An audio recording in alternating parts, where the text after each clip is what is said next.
السلام عليكم ورحمة الله تعالى وبركاته. مازال مستمرين معكم في الوصفات ديال الخريف وكذلك الوصفات ديال الشتاء اولا ملي تيبرد الحال.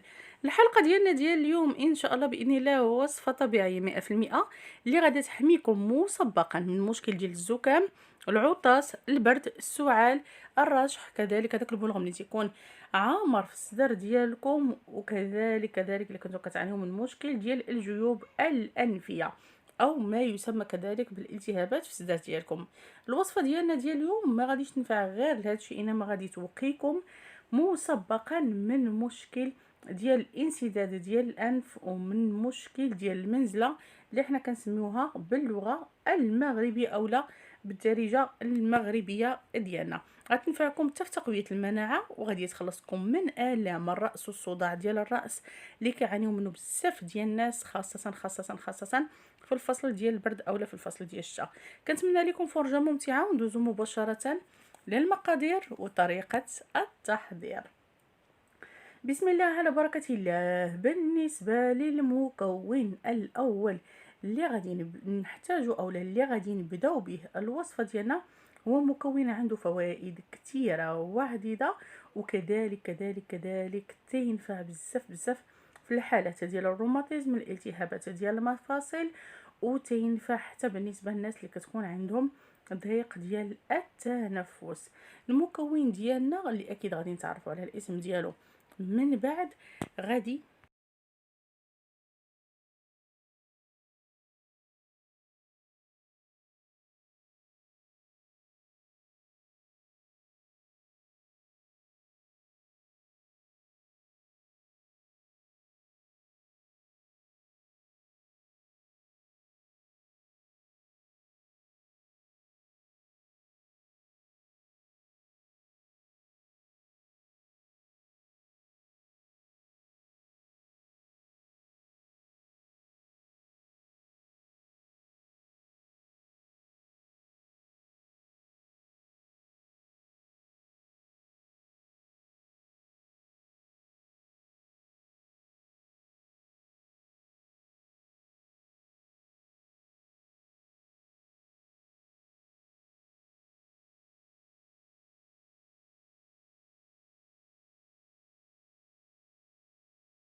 غادي تعتمدوا لأنه مكافح جيد وكذلك أنتيبيوتيك طبيعي للالتهابات، مقوي للمناعة، وكذلك كيحتوي بزاف على مضادات الأكسدة اللي هي بالتالي كتكافح الجذور الحرة وكتحاربها.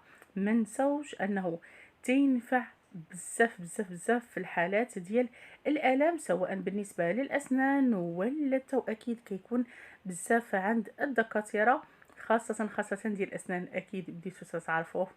ما نساوش أنه تينظم لنا السكر ديال الدم وكيساعد كذلك على خطر الإصابة به، وكذلك كيوقيكم من المضاعفات ديالو. ولكن كاينين الناس اللي ممنوع عليهم هذا المكون باش غادي يستعملوه، وهذا الشيء اللي غادي نتعرفوه من خلال هذه الحلقة. المكون ديالنا هو القرنفل، أو ما يسمى بالمسمار على حسب التسميات ديال المناطق وكذلك البلدان اللي نتوما فيها. غير هو ما خصناش نكثروا منه بالمره، بحيث ان 7 حبات كافيه باش غادي نستعملوه. لكن حنايا هنايا في هذا الوصفه ما غاديش نستعملوه بالحبات، غادي نستعملوه بطريقه اخرى اللي غادي يكون فيها مطحون، وهنا تيكون اكثر فعاليه من الا كان هكاكين عود او الا كان هكاكين مسمار. ما نساوش كذلك انه تعالج لنا الجهاز الهضمي بشكل كبير، وكيقلل الاصابه من الامساك، او لما تيخليكمش نهائيا تعانيوا من الامساك، وكذلك يقضي على الغازات. قلت لكم غادي ناخذ منه واحد الكميه مثلا ديال 50 غرام، وغادي نوضعها في الشمس غادي مزيان نقدموا وصفه لتنظيف القولون وكذلك تنشف ليا تنظيف ديال تسخن مزيان، كذلك وعاد من بعد غادي ما نساوش نطحنو، انه تينفعنا حتى بالنسبه وغدا الناس اللي تيكون عندهم من بعد الصلاه، غادي بحيث تطحن، انه وغدا نغربلو ضروري الناس اللي ضروري تيكون ضروري، عندهم شعرهم طيح. وغادي تبقاي ممكن تاخدي انكم منه تاخذوا كميه بصله كيف تحكوها تنقولوا مزيان، ديال، تخلطوا معه واحد شويه، غادي تبداو تبقاي تشقوا تاخدي به منه الراس ديالكم، او كميه ممكن انكم ديروه مع الماء، تسوى لي واحد القطره ديال راس معلقه كيف كتشوفي معايا، غير شويه مزيان كيف ما قلنا انه ما خصهاش تفوت فيه 7 حبات فقط. غادي ناخذوا غير الرئيس ديال المعلقه، ومن بعد غادي نبداو كذلك ممكن انكم نستعملوه. تستعملوه استعمال بالنسبه للناس اللي كيعانوا من المشكل ديال وغادي الروماتيزم، نخلطوا هاد الخليط ديالنا جيدا، بطريقه اللي وهذا الشيء كنديروه هو مازال الخليط باقي سخون باش كيطلق ليا المواد اللي فيه اكثر، وكذلك كيعطيني فعاليه اكثر.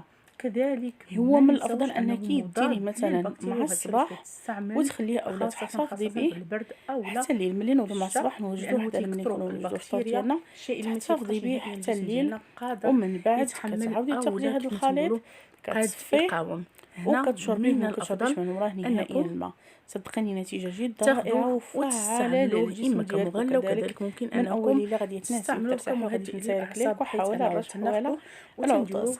ما تنسينيش نجم لايك وكذلك متابعه الفيديوهات اليوميه ما بقى لي الا نودكم راسك. والى اللقاء، ونسال الله العفو والعافيه والشفاء للجميع. اللي تتكون تدي علينا في الحوايج وكتبدا تقب لينا الحوايج ديالنا. كنصحكم انكم ديروه في واحد الكموسه. وهذه معلومات بين قوسين كيف شفتوا معايا في البدايه ديال الحلقه، معلومات وفوائد دائما ديال المكونات وكذلك الاستعمالات المتعدده ديالها. ممكن انكم ديروه في واحد الشاش كيف قلت لكم، وديروه وسط الحوايج وتخليوه تماكين تيعطي تيحارب بالمره هذيك البخوشه او هذيك الحشره اللي كتقب لينا الحوايج. كذلك هنايا غادي نحتاجو